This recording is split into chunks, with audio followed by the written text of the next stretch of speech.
कुछ सम्मान सिर्फ मेडल ही नहीं होते हैं, वे देश की आत्मा होते हैं। कुछ उपाधियां नाम नहीं, इतिहास होती है।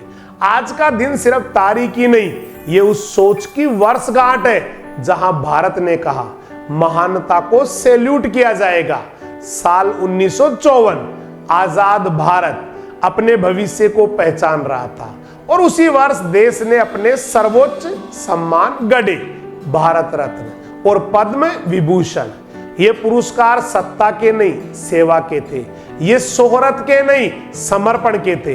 भारत रत्न देश का सबसे बड़ा नागरिक सम्मान, जिसे दिया जाता है उन लोगों को जिन्होंने भारत को भारत से बड़ा बनाया। और पद्म विभूषण असाधारण सेवा के लिए, वो सेवा जो किताबों में नहीं, लोगों की जिंदगी में लिखी जाती है। पहला Bharat Ratna C Rajagopalachari, doctor Sarvepalli Radhakrishnan, doctor C V Raman. 3 नाम, 3 दिशाएं, राजनीति, शिक्षा, विज्ञान।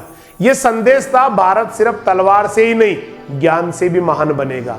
भारत रत्न सिर्फ पुरस्कार ही नहीं, एक कसौटी भी है जहां प्रतिभा नहीं, प्रभाव देखा जाता है। Doctor APJ Abdul Kalam, Nelson Mandela, mother Teresa, Lata Mangeshkar, Sachin Tendulkar.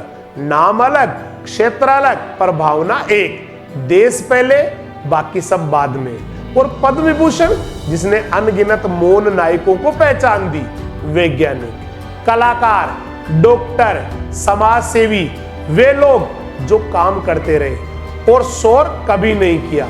इन सम्मानों का एक ही उद्देश्य था, प्रेरणा, ताकि अगली पीढ़ी सपने देखते समय सिर्फ पैसे नहीं, मूल्य भी चुने।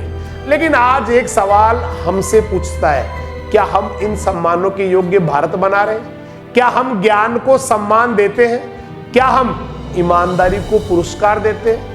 क्योंकि पुरस्कार तभी जीवित रहते हैं जब समाज उन्हें समझता है। भारत रत्न और पद्म विभूषण की स्थापना की वर्षगांठ हमें याद दिलाती है, देश इमारतों से नहीं, आदर्शों से महान बनते हैं। आज इस दिवस पर एक संकल्प ले, महान बनने का नहीं, महान काम करने का।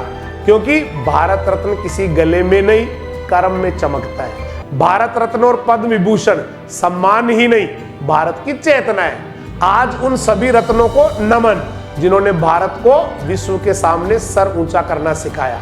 जय हिंद, भारत माता की जय।